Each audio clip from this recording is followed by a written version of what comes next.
हम्म।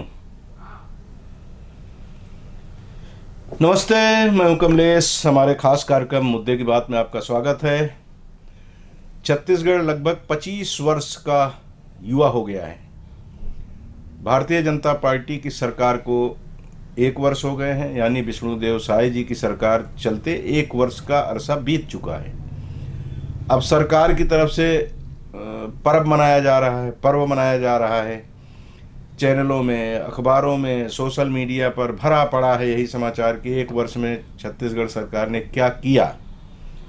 स्वाभाविक है, जब क्या किया होता है तो फिर दूसरी तरफ से भी आती है बात कि क्या किया, यानी वो प्रश्न पूछा जाता है कि जो बता रहे वही नहीं, और भी कुछ काम है, उस पर यह कहा जाता है कि क्या किए। इस पर यह सवाल आपके जहन में भी आता होगा। हम सब भी विचार करते हैं कि 1 वर्ष में जो कुछ हुआ है वो पर्याप्त है या और कुछ किया जा सकता था। यह भी विचार होता है कि इस 1 वर्ष में जो प्राथमिकताएं तय की गई थी वो कितनी पूरी हुई, क्या उनको ज़रूरी था अभी पूरा करना या बाद में भी उसको कर सकते थे। ये सब तमाम बातें जहन में आती हैं। और ये जो पर्व मनाया जा रहा है, जनादेश पर्व छत्तीसगढ़ की तरफ से, ये कहा जा रहा है कि चूंकि अब ज़्यादा से ज़्यादा 10 दिन के अंदर चुनाव आचार संहिता लागू हो जाएगी, नगरीय निकाय के और ग्रामीण यानी सरपंच के चुनाव भी होने हैं, तो एक वातावरण बनाया जा रहा है ताकि वहाँ भी भारतीय जनता पार्टी सत्ताधारी बन सके, सत्तासीन हो सके। इसी विषय पर चर्चा के लिए आज हमने अपने स्टूडियो में आमंत्रित किया। हमारे बगल बैठे हैं सुरेंद्र प्रताप जायसवाल जी। आप कोरबा नगर निगम के वार्ड क्रमांक 4 के पार्षद हैं, साथ ही कांग्रेस के ग्रामीण जिला अध्यक्ष हैं। और किनारे बैठे हैं वार्ड क्रमांक 35 के पार्षद श्री हितानंद अग्रवाल जी। आप नगर निगम में नेता प्रतिपक्ष हैं। आप दोनों का इस कार्यक्रम में स्वागत है। बात मैं हितानंद जी आपसे ही करूं। आप लोग जनादेश पर्व मना रहे हैं, बड़े बड़े बैनर, पोस्टर, अखबारों में खूब विज्ञापन चल रहा है, चलता है, हर सरकार करती है। जो आप लोग विधानसभा चुनाव के समय लोगों से जाके वादा किए थे कि हम ये काम करेंगे, तो गिनाए तो जा रहे हैं वादे कि हम ये पूरे कर रहे हैं, लेकिन संतुष्टि है जब आप लोगों से मिलते हैं तो? बिल्कुल भैया, यानी व्यक्तिगत मेरे को संतुष्टि नहीं, पूरे छत्तीसगढ़ की 2.5 करोड़ से अधिक जनता जनार्दन को, देवतुल्य जनता को संतुष्टि है कि 1 वर्ष में जो भारतीय जनता पार्टी ने वादा किया था वो वादा पूरा किया। अब आप उनके वादे को ही देख लीजिए, गिनाने वाली बात नहीं है। उन्होंने जो कहा था उसको पूरा किया और जो नहीं कहा था उससे भी ज़्यादा विकास कार्य किया जी। महतारी वंदन का उन्होंने 1000 रुपए बहनों को देंगे वादा किए थे, पूरा प्रति महीना 10 किस्त बहनों के खाते में जा चुकी है। प्रति महीने लगभग 700 करोड़ रुपए और बहनों के खाते में जा रहा है। 70 लाख से अधिक हमारी बहनें इससे लाभान्वित हो रही हैं और कोरबा में लगभग 2,95,000 बहनों को इसका लाभ मिल रहा है जी। प्रधानमंत्री आवास का हमने वादा किया था। मुख्यमंत्री जी ने कहा था कि मैं अपने आवास में बाद में जाऊंगा, पहले उन 18 लाख गरीब परिवारों का आवास स्वीकृत करूंगा जिनको कांग्रेस की सरकार ने वादा खिलाफी किया, नहीं दिया और केंद्र की सरकार को वापस लौटा दिया था। वो 18 लाख आवास को उन्होंने स्वीकृत किया जी। उन्होंने रामलला दर्शन के लिए जो योजना वादा किया था, प्रत्येक महीना और रामलला दर्शन के लिए ट्रेन जारी है, बस जारी है हमारे कोरबा से भी, और साल भर के अंदर लगभग 1,500-2 हज़ार लोग लाभान्वित हो चुके हैं जी। उन्होंने कहा था कि बोनस, 2 साल का जो रुका हुआ बोनस है वो सरकार बनने, किसानों को सरकार बनने के बाद तुरंत और बोनस दे दिया जाएगा, और सरकार बनने के बाद 25 दिसंबर जो सुशासन दिवस मनाते हैं उस दिन उन्होंने किसानों का 2 साल का बोनस एक साथ दे दिया जी। समर्थन मूल्य उन्होंने 3100 रुपए प्रति एकड़ 21 क्विंटल के हिसाब से और धान की खरीदी चालू की जी। मैं तो पूछना चाहूंगा कि उन्होंने जो बोला था उसमें क्या नहीं किया जी। उन्होंने सब किया जी। तो बगल में बैठे हैं सुरेंद्र जी, बताएं भाई, आप लोगों को क्या लगता है कि और होना था, नहीं हुआ या संतुष्ट है? आपने महतारी वंदन योजना से अपना जो है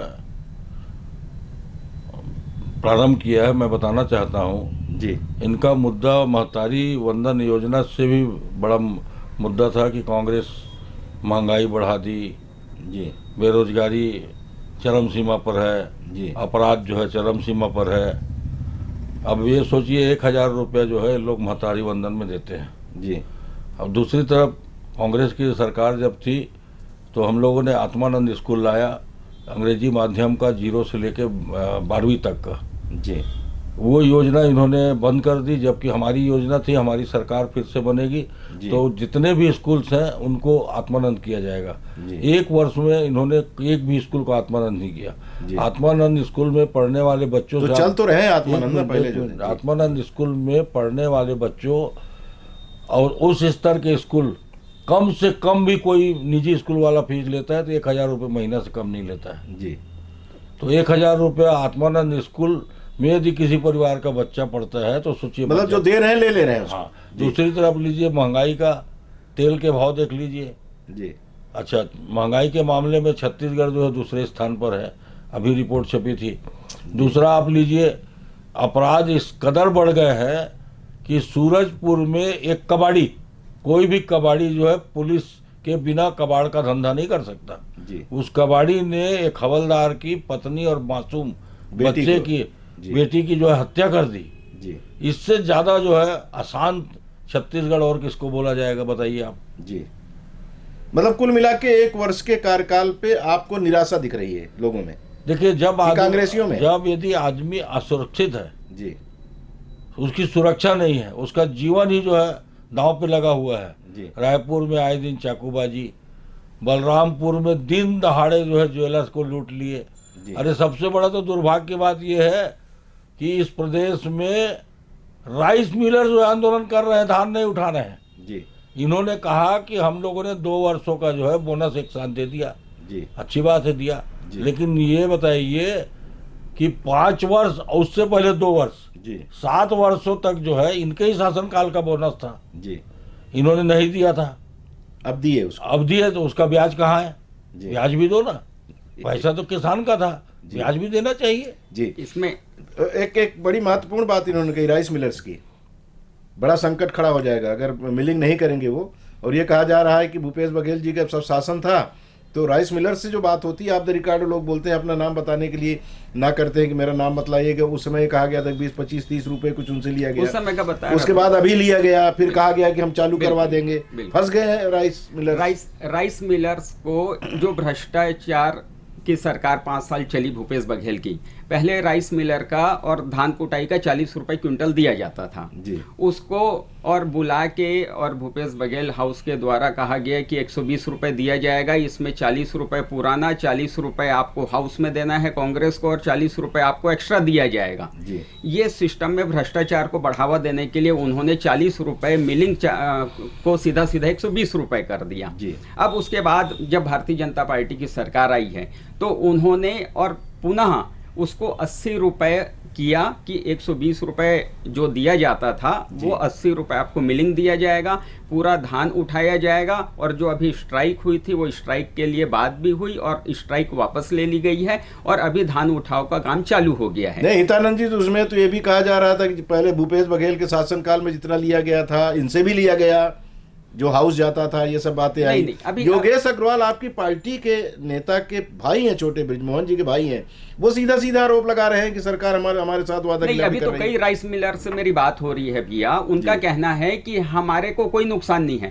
पहले 120 रुपए में 40 रुपए हम देते थे सरकार को, कांग्रेस सरकार को, हमको 80 रुपए बचता था और अभी 80 रुपए हमको मिल रहा है और 1 रुपए की भी डिमांड नहीं की जा रही है। ये कम से कम 10 राइस मिलरों से मेरी खुद स्वयं की बात हुई है। तो ये एक अच्छी व्यवस्था बन गई है, यानी आज 40 रुपए सरकार का पैसा बच रहा है।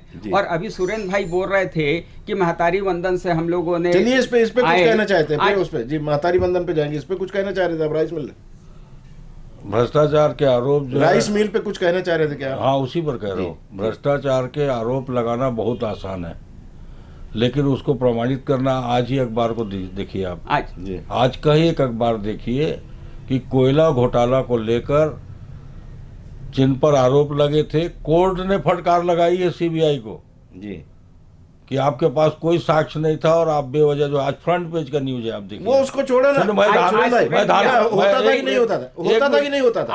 आज घोटाले की ये बात की है, थोड़ी सी बात। आप अपनी बात तो सुन लीजिए। सुरेंद्र जी, क्या कोयला घोटाला नहीं हुआ था? क्या नहीं हो रहा था कुछ उसमें? मैं क्या, जैसे मैं उनसे पूछा वैसे आप, मैं आज कोर्ट की बात कर रहा हूँ जी। वैसे आप जाओगे तो अपन लोग स्थानीय धान के मुद्दे पे थे, जी 2G स्पेक्ट्रम लीजिए, वहाँ भी सीबीआई की अदालत ने कहा कि मैं शनिवार और रविवार को ही बैठता था, तुम्हारे पास साक्ष्य है तो लाओ लाओ लाओ। आज पूरा बदनाम किया भारतीय जनता पार्टी के लोगों ने, उस समय के विपक्ष ने, कि जो है साक्ष्य के अभाव में छूट जाए लोग, नहीं, लेकिन क्या कोयले के नाम पे लेवी वसूली नहीं हो रही थी? आज तो तो मैं- 25 रुपए, मैं- आज आप भी कोरबा में रहते हो, सुनिए सुरेंद्र ना, भी, आप भी रहते हो, ना- मैं भी ना- रहता हूँ। ना एक मैं- सेकंड, कोयले की बात अपन किए हैं, 25 रुपए टन। आज जितने भी ट्रांसपोर्टर मेरे मित्र हैं, 25 रुपए टन हाउस जाता था कि नहीं? ईमानदारी से दिल पे हाथ रख के कसम खा दीजिए। आज घोटाले की आप बात कर रहे हो, आज कोयला घोटाला सबसे बड़ा घोटाला, शराब जैसा घोटाला 2000 से ऊपर का घोटाला इनका, अरे गोबर घोटाला, गोठान घोटाला, धान घोटाला, यानी इन्होंने किस घोटाले, आप घोटाले की सरकार चलिए पिछले 5 साल और आप बात कर रहे हैं। यहाँ पे आपके पास कोई मुद्दा नहीं है कि आप माननीय सुशासन विष्णुदेव साई जी के सुशासन पे कुछ उंगली लगा सके।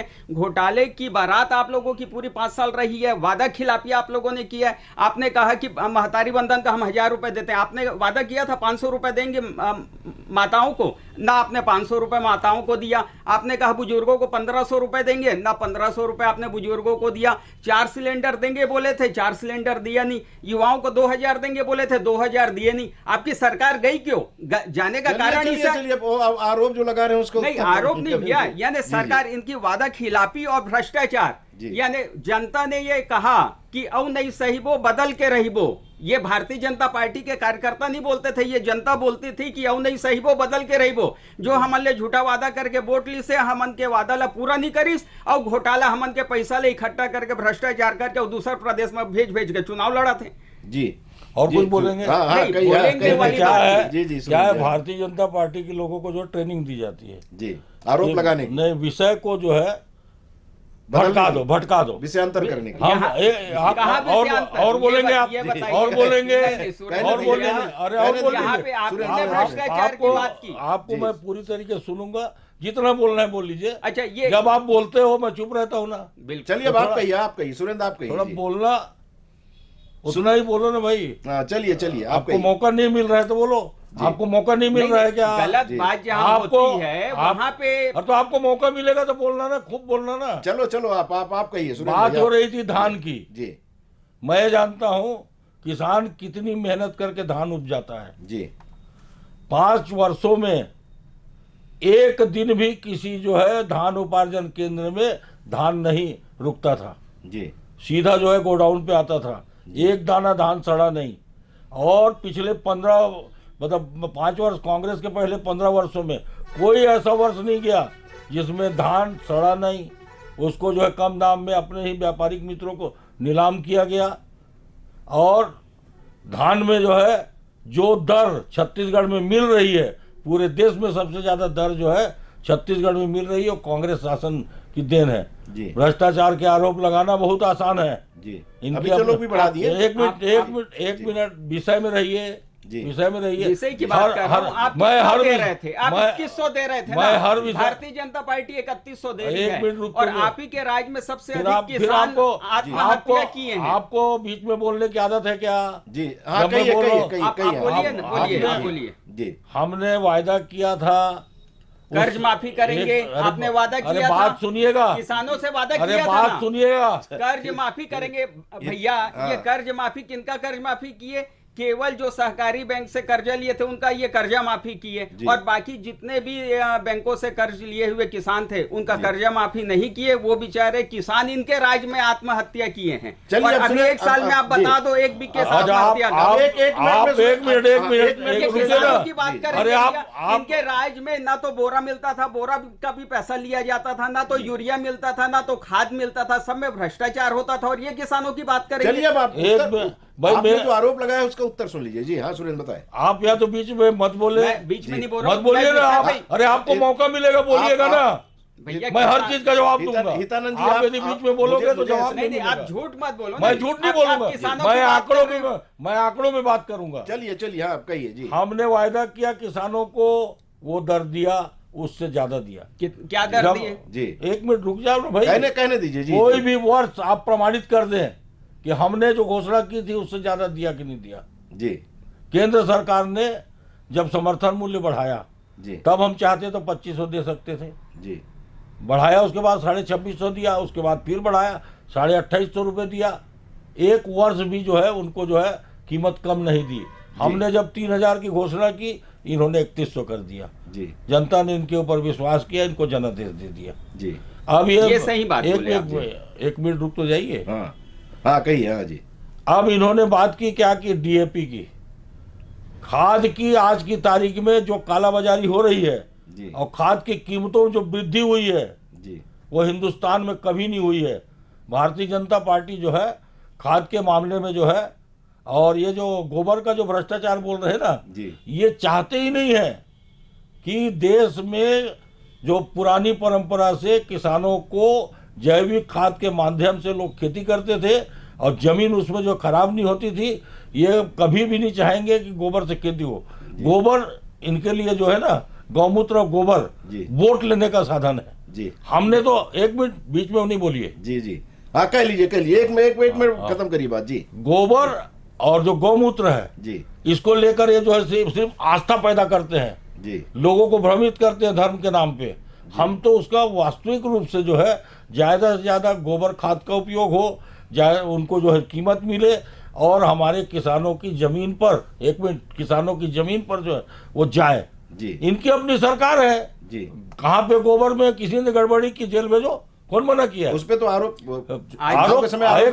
देखिए, आरोप, एक मिनट रुकिए जी। आरोप लगाना इनका जो है ना, इनको ट्रेनिंग दिया जाता है, ट्रेनिंग सेंटर चलाते हैं। राजीव गांधी ने कहा था बफोर्स में, यदि वो बफोर्स नहीं होती तो आज जो है कारगिल का युद्ध नहीं जीते होते जी। न्यायालय ने उसको डिसाइड कर दिया है, अब आप कहीं पर नहीं आ सकते। आप सुरेंद्र अपन स्टेट में भैया अभी ये बात कर रहे थे गौ माता की आस्था पे, यानी इन्होंने गौ माता का अपमान किया है। आज पूरे प्रदेश में जितने भी एक सवाल इसमें निकलता है कि आप लोग उसका विरोध करते थे, बहुत भ्रष्टाचार हुआ, तो एक साल तो हो गया, आप कुछ नहीं। भैया भ्रष्टाचार हुआ है, ये इनके मंत्रियों ने कबूला है। विधानसभा में जब विधायक उस समय सौरभ सिंह जी ने क्वेश्चन लगाया कि इतने टन गोबर की खरीदी हुई है और इतने टन गोबर खाद के रूप में बेचा गया है, तो बाकी का गोबर कहाँ है? इन्होंने दिखाया कि 100% खरीदा गया और 20% बेचा गया। 80% गोबर कहाँ है? विधानसभा में जब सौरभ सिंह जी ने क्वेश्चन लगाया तो इनके मंत्री ने कहा वो बह गया। बह गया का क्या मतलब है? ये भ्रष्टाचार है। गोबर जैसे भ्रष्टाचार, गौठान, जितने भी गौठान बने हुए हैं उसमें से 2% गौठान को आप पूरे प्रदेश में जाके जांच कर लीजिए। एक साल में कुछ कर पाए आप लोग उस मामले में? 80% बहा की खरीदे नहीं गया था। आज जांच चल रही है। आज इनके आधे से ज्यादा अधिकारी और या तो जेल में है या बेल में है, और ईडी की कार्रवाई चल रही है, सीबीआई की कार्रवाई चल रही है, ईओडब्ल्यू की कार्रवाई चल रही है। भागते क्यों फिर रहे हैं इनके लोग, ये बताइए।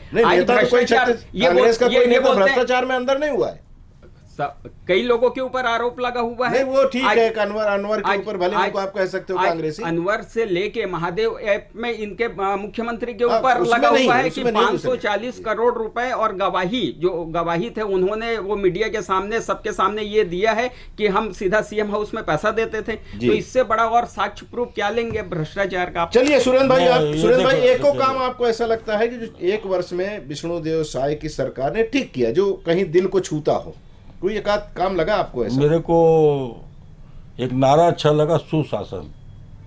नारा अच्छा लगा? हाँ, नारा अच्छा लगा। नारा ही अच्छा लगा कि काम भी अच्छा? नहीं, नारा अच्छा लगा ना, सुशासन जी। सड़क दुर्घटनाएं बढ़ गई, अपराध बढ़ गया, महिलाओं, छोटी सी बच्ची से लेकर जो है स्कूल की बच्चियों के साथ जो हो रहा है वो आपसे छुपा नहीं है, और लूट, दिन दहाड़े लूट हो रही है। पुलिस सुरक्षित नहीं है। हमारी सुरक्षा के लिए जो है पुलिस की तैनाती हुई है, पुलिस अपनी बीवी और अपनी बच्ची को नहीं बचा पा रहे हैं, तो ये कौन से सुशासन की बात करते हैं भाई? नारा बहुत बढ़िया है, सुशासन जी।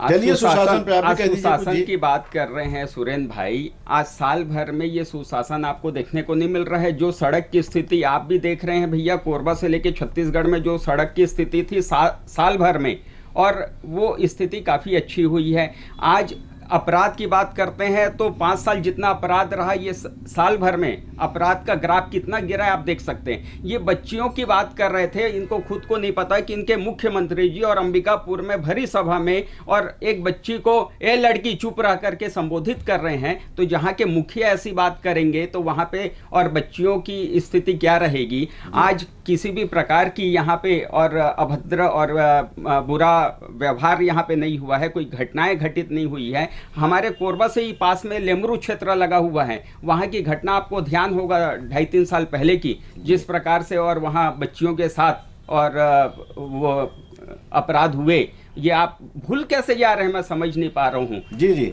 चलिए थोड़ा सा और आगे बढ़ते हैं। नक्सलवाद को लेकर के जो ये छत्तीसगढ़ महतारी के मस्तक पर, उनके भाल पर बहुत बड़ा कलंक, जब से सरकार बनी, छत्तीसगढ़ बना, तब से उसको लेकर के संघर्ष चल रहा है। मैं पार्टी की बात नहीं करूंगा कि जोगी जी, रमन जी, भूपेश जी और विष्णुदेव जी ने क्या किया।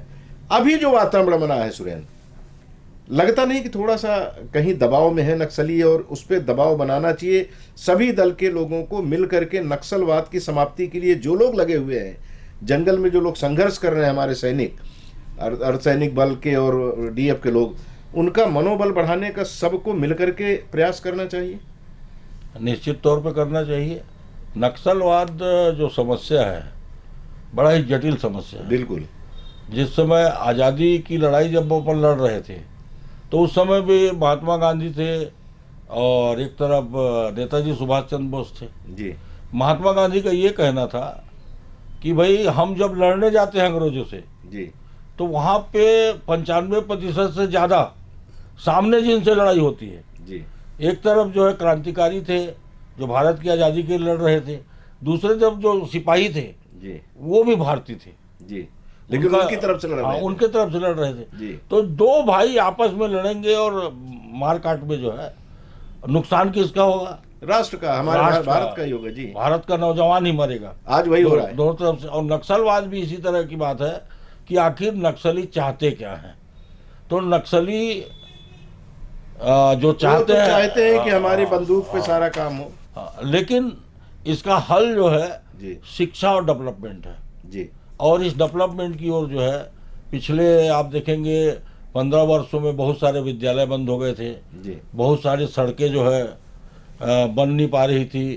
तो भूपेश बघेल और कांग्रेस की सरकार ने वहाँ पे स्कूलों को चालू किया और बहुत सारा काम किया।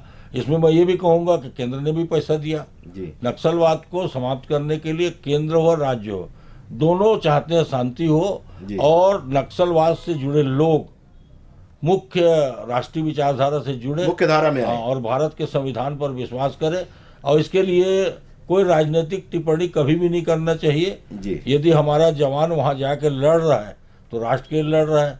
और वो नक्सली ऐसा प्रलोभन जो है जनता को देते हैं कि हम इस जो है संविधान से खुश नहीं हैं जी, व्यवस्था से खुश नहीं है और उनको संरक्षण मिलता है। जिस दिन संरक्षण मिलना बंद हो जाएगा उस दिन जो है अपने आप नक्सलवाद समाप्त हो जाएगा। लगभग 250 नक्सलियों को मारा है। तू अभी प्रदेश सरकार जब से चेंज हुई है, पहले भी जैसा सुरेंद्र भाई कह रहे हैं, स्वाभाविक है कि जो भी सरकारें रही हैं नक्सलवाद को समूल नष्ट करने के लिए उन्होंने योजना बनाई। लेकिन आरोप ठीक है, कभी कांग्रेस ने लगाया कि भाजपा के साथ उनका समझौता है, कभी भाजपाइयों ने आरोप लगाया कि उनके साथ समझौता है। लेकिन मुझे ऐसा लगता है, आम नागरिक के नाते, छत्तीसगढ़िया होने के नाते, कि नक्सली किसी के नहीं है। वो सिर्फ और सिर्फ खून के प्यासे हैं। उस तरह का वातावरण बना के वो जो उनका कारोबार है वो कारोबार चलाते हैं, जो पीछे बैठे हुए नेपथ्य में जो लोग हैं। तो उनको मारने में अमूमन हम लोग ये मानते हैं, भारतीय संस्कृति ऐसी, कोई भी संस्कृति अलाउ नहीं करती, इसको कोई भी पसंद नहीं करता कि किसी का खून देखने के बाद हम अट्टहास करें, हंसें। लेकिन नक्सली जब मारे जाते हैं तो हमें खुशी जो होती है उनके दुर्दांत व्यवहार के कारण ही होती है। तो एक वातावरण अभी बना हुआ है नक्सलवाद से मुक्त करने के लिए छत्तीसगढ़ को, वो एक सुखद संकेत माना जा सकता है। बिल्कुल भैया, यानी साल भर के अंदर अगर आप डाटा की बात करेंगे तो आपको डाटा मेरे पास है, मैं दिखा सकता हूं कि साल भर के अंदर 210 और नक्सलाइट लोग मारे गए जी। 894 लोगों ने समर्पण कर दिया और 797 लोग उसमें और पकड़े गए, गिरफ्तार किए गए। तो इस प्रकार का डाटा जो है, ये कैसे डाटा आएगा? जब अगर सरकार अग्रेसिव है और सरकार की मंशा स्पष्ट है कि हमको नक्सलवाद को खत्म करना है। ये पूर्व की सरकार में नहीं दिखा 5 साल, लेकिन अभी साल भर में केंद्रीय हमारे होम मिनिस्टर आदरणीय अमित शाह जी ने भी ये स्पष्ट निर्देश दिया। वो पूरे साधन संसाधन और फोर्स भी भेजे रहे हैं। इसके साथ हमारे प्रदेश के गृह मंत्री आदरणीय विजय शर्मा जी इसको और बड़े अच्छे तरीके से लीड कर रहे हैं। आज आप देखेंगे साल भर के अंदर वहाँ पे नक्सलाइट गतिविधि जिस प्रकार से पहले हर महीने होती थी, 5 साल में बड़ी बड़ी घटनाएं घटित होती थी, साल भर में वो अभी दब चुकी है। जितने भी और नक्सलाइट लोग हैं वो या तो मारे जा चुके हैं या गिरफ्तार हो चुके हैं या समर्पण कर चुके हैं या भाग चुके हैं। तो अब धीरे धीरे आने वाले 4 साल का और समय है। निश्चित ही जिस प्रकार से डॉक्टर रमन सिंह जी की सरकार ने जसपुर क्षेत्र को नक्सलाइटों से मुक्त किया, सरगुजा क्षेत्र को नक्सलाइटों से मुक्त किया, ये 5 साल और विष्णुदेव साई जी की सरकार बस्तर को भी नक्सलाइट से मुक्त करेगी। इसके साथ उनके द्वारा 2 प्रकार की गतिविधि एक साथ चलाई जा रही है। एक तो नक्सलाइटों को खत्म करना और दूसरा वहां पे विकास कार्य करवाना। विकास कार्य वहां के एक एक गांवों को मुख्य रोड से जोड़ दिया जा रहा है, स्कूलों को बढ़ाया जा रहा है, स्वास्थ्य सुविधाओं को बढ़ाया जा रहा है, जगदलपुर जैसी जगह में हवाई सेवाओं को वहां पे बढ़ाया जा रहा है। लेकिन अभी बंद कर दिए, नहीं चल रही है भैया। अभी परसों ही की बात है कि वहाँ कुछ सेवाओं को बढ़ाने की बात की गई है। और तो हमारे भारतीय जनता पार्टी की सरकार आदरणीय विष्णुदेव साई जी की सरकार हवाई सेवाओं को चाहे बिलासपुर में बढ़ाने की बात कर रहे हैं, चाहे रायपुर से डायरेक्ट और सिंगापुर दुबई की फ्लाइटों को भेजने की बात कर रहे हैं, चाहे अंबिकापुर में हवाई सेवा बढ़ चुकी है वहाँ पे और जगदलपुर में बढ़ चुकी है। तो शहरों को कनेक्टिविटी से जोड़ने का काम कर रही है। तो ये अभी अपन बात कर रहे थे बस्तर की, तो निश्चित ही बस्तर जो है आने वाले दिनों में और नक्सलाइट समस्या से मुक्त होगा। जब इसकी बात आएगी तो हम लोग स्वार्थी होकर के अगर बात करें, स्टेट की बात कर रहे थे, स्वार्थियों की बात करें तो कोरबा को भी उसका हक मिलना था। यहाँ भी एयर स्ट्रिप बनी हुई है, बहुत पुरानी है, एक जमाने पहले की है, मिलना था। और कोरबा को मुझे लगता है कि हम लोग जब कभी ऐसा सौभाग्य होता, उस लायक तो नहीं, लेकिन कभी ऐसा सौभाग्य होता है कि किसी के जरिए कभी प्लेन में बैठने का अवसर मिलता है तो ऐसे लगता है चांपा कोरबा के बीच में हम यात्रा कर रहे हैं। आधी सवारी तो कोरबा की दिखाई देती है। तो इसको कोरबा को क्यों नहीं मिल रहा है सुरेंद्र? क्यों इसमें इकट्ठा होकर के नहीं मांग की जाती? नहीं, मांग तो लंबे समय से कर रहे हैं जो है जी। और बीच में सर्वे भी हुआ था कि कोरबा में हवाई सुविधाएं दी जाएंगी, और नहीं मिलने का कारण जो है समझ ही नहीं आता है। सभी दृष्टिकोण से कोरबा जो है हवाई सेवाओं के लिए उपयुक्त है जी। और जहाँ तक यदि आप डाटा निकालेंगे, मैं जब JRUCC का मेंबर था रेलवे में जी, तो मैंने एक डाटा निकाल कर जो उनके पास रखा था कि बिलासपुर और चांपा में जी जो यात्री उतरते हैं जी, उसका एक बहुत बड़ा संख्या जी, माने 50% से भी ऊपर जी, और चांपा में उतरते उसमें 80% से ऊपर जी कोरबा के यात्री होते हैं जी। तो चांपा में सारे ट्रेनों की स्टॉपेज दी जाए। मेरे प्रस्ताव पर जो है उस समय GM महाप्रबंधक और हमारी कमेटी ने पूरा पास करके जो है दिल्ली भेजा जी, लेकिन दिल्ली ने जो है उसको रिफ्यूज कर दिया, नहीं दिया जी। अब वही अधिकारी जब दिल्ली में पहुंचा जी, उनसे बोला कि भाई आप ही का प्रस्ताव था जी। तो इसमें प्रयास होना चाहिए, तो मुझे लगता है इसमें होना चाहिए भैया। और हम तो बोलते हैं कि कोई भी पार्टी इस को लीड करे, कहीं कोई दिक्कत नहीं, और भारतीय जनता पार्टी की सरकार इसके लिए प्रयासरत भी है भैया। मैं बताना चाहूँगा हमारे जो स्थानीय मंत्री हैं लखन देवांगन जी, प्रभारी मंत्री हैं अरुण साहू जी, और इनसे कई बार मांग भी की गई, इन्होंने सर्वे भी कराया है जो बालकों में और एयर स्ट्रिप बनी हुई है उसको किस प्रकार से बढ़ा सकते हैं बीच में। और आदरणीय मुख्यमंत्री विष्णुदेव साई जी ने और आदेश भी दिया था कि इसके लिए कोई जगह का चयन किया जाए जहाँ पे बढ़ाया जा सकता है। और हमारा कोरबा एक औद्योगिक नगरी है, कॉरपोरेट एरिया है, यहाँ पे NTPC, बाल्को, CACB, लैंको जैसे बड़े बड़े प्लांट हैं। उन्हीं से अगर हम बात करेंगे तो उन्हीं की सीट, यहाँ पे बात होती है कि भाई यहाँ पे 200 सीटर अगर प्लेन चलाया जाएगा तो सीट बुक नहीं हो पाएगी। मैं बोलता हूँ बड़े कॉरपोरेट का 20-20 सीट का अगर आप फिक्स कर दीजिए, रिजर्व कर दीजिए और 100 सीट आप आम लोगों के लिए रखिए तो आप क्यों, यानी उसमें ये हो जाएगा कि आप नुकसान में नहीं जाएगी सेवाएं। आज कोई भी कंपनी चाहे एयरलाइंस की सेवाएं चालू होती है उसको नुकसान नहीं होगा और वो रेगुलर चल सकती है। यहाँ से कम मैं बोलता हूँ ज़्यादा नहीं तो एक सेवा दिल्ली की चालू हो जाए और एक सेवा इधर मुंबई की चालू हो जाए तो इसका लाभ मिलेगा। हो सकता है कि आगे और अधिक इनको आय प्राप्त होगी तो सेवाएं और बढ़ सकती हैं। एक स्पष्ट कर दें कि कई बार लोग ये सवाल पूछते हैं, जब हम लोग बात करते हैं तो बोलते हैं आम आदमी उसमें थोड़े ना चलता है। तो मैं उनसे कहता हूँ, या जो अभी भी किसी के दिमाग में चल रहा होगा तो वो उसको धो दें। यहाँ पे जो एक नेशनल लेवल के लोगों को आना हो या इंटरनेशनल लेवल के लोगों को आना हो तो रायपुर में उतर के यहाँ आने में परहेज करते हैं। आपके पास मेडिकल कॉलेज है, मेडिकल कॉलेज के लिए आपको आज नहीं कल ये दिक्कत का सामना करना पड़ेगा कि आपको अच्छे फैकल्टीज मिलने में दिक्कत जाएगी। अब जब IIIT की बात चल रही तो उस समय भी ये कहा गया था कि हमारे यहाँ खोल भी देंगे लेकिन वैसे फैकल्टी यहाँ नहीं आएंगे। ये सब तमाम दिक्कतें हैं। शिक्षा के क्षेत्र में बहुत सारे लोग आ सकते हैं, जैसे महानगरों में आते हैं, रायपुर में आते हैं, आए पढ़ाए लिखाए अपना जानकारी दिए चले गए। अच्छे डॉक्टर आते हैं, सवेरे आए शाम को अपना काम करके चले गए। उनके आने से यहाँ के वो लोग जो रायपुर भी जाने में सक्षम नहीं है उसका फायदा सीधा उनको मिलेगा। इसलिए आपको भी इस मांग की हाँ में हाँ मिलाना चाहिए। अब थोड़ा सा अपन यहाँ की बात कर ले, ठीक है। स्टेट लेवल पे तो बहुत सारी बातें हो गई, चर्चा करेंगे तो बहुत सारा उसमें कहने को है। मैंने शुरू में ही कहा था कि जो जनादेश पर्व मना रही है भारतीय जनता पार्टी, उसके पीछे तैयारी छिपी हुई है नगर निगम और ग्राम पंचायत के चुनाव की। सुरेंद्र, ऐसा नहीं लगता कि आप लोग थोड़ा पीछे रह गए? वे लोग सरकार में हैं तो लगे हाथ दोनों काम कर रहे हैं। देखिए, कोई भी सरकार रहेगा वो अपनी उपलब्धियां बताकर जो है आने वाले चुनावों को जीतने के लिए जो है काम करता है जी। और ये पुरानी परंपरा है जी। हम लोगों ने भी जो है बहुत अपना प्रचार प्रसार सब किया जी कि हमारी सरकार बेहतर काम कर रही, लेकिन वहाँ पे भारतीय जनता पार्टी के लोगों ने बहुत सारे ऐसे बातें लाई, जनता ने उसको पसंद किया और उनको चुन दिया जी। जिसमें 500 रुपये हम सिलेंडर देंगे बोले जी। अभी तक 500 रुपये में सिलेंडर का तो कोई ऐसा आपने 4 सिलेंडर का वादा किया था। मैं आपको जो है बोल रहा हूँ या तो आप बोल लो। चलिए नहीं, चलिए बोलिए, मैं विषय पे ही नहीं, बात मैं- कर रहा हूँ, आप बोलिए। जी हमारी केंद्र में न सरकार आई न हमने सिलेंडर दिया। जी। 500 रुपये में उन्होंने वायदा किया था। अभी रायपुर में जो है विकलांग मुख्यमंत्री का निवास घेरने जा रहे थे। जी। काहे के लिए? इनके वायदा था कि हम 2500 रुपये तुमको देंगे करके, उनको नहीं मिल रहा है। बेचारे दिव्यांग लोग जो आंदोलन कर रहे हैं उनको पुलिस जो है खदेड़ रही, मार रही है। दूसरी तरफ आपका जो प्लेसमेंट में जो जगह जगह काम कर रहे हैं जी। कर्मचारी, जी। वो लोग अलग आंदोलन कर रहे हैं। अभी कोरबई में और पूरे प्रदेश में लोग बैठे थे।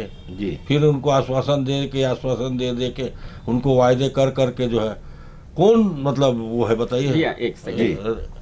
आपको मौका मिलता है कि नहीं? आपको मौका मिलता है कि नहीं? अभी भैया ने कोरबा की बात की और आपने- फिर आप रायपुर पहुंच रहे हैं, तो मेरे को तो रायपुर जाके आपका नहीं, वो जवाब देना चुनाव- पड़ेगा नहीं, ना उन्होंने- कि उन्होंने भाई आप चुनाव- प्लेसमेंट अरे की उन्होंने बात कर चुनाव रहे की हैं। बात करी है। आपने वादा किया था उन्होंने- 1 लाख लोगों को प्लेसमेंट देंगे, आपने वादा किया था 10 लाख लोगों को आप नौकरी आप देंगे। ये स्वीकार करोगे? आप ये स्वीकार करोगे? एक मिनट रुक जाओ। आप ये स्वीकार करोगे कि 15 वर्ष आपके खराब रहे, इसके वजह से कांग्रेस को चुना था जनता ने? मैंने क्या कहा? आपका 5 मैंने वर्ष क्या खराब कहा? रहा, आपका 5 वर्ष खराब रहा। नहीं, स्वाभाविक है। रमन मैंने- सिंह के अरे शासन मैंने क्या कहा? परेशान हुए थोड़ा चुप तो रहा भूपेश करो। बघेल की सरकार आई, भूपेश बघेल से परेशान आप हुए, बोलते हो तो मैं सरकार चुप रहता हूँ कि नहीं? आज भैया अरे आप वादा बोलते की- हो तो मैं चुप रहता हूँ कि नहीं?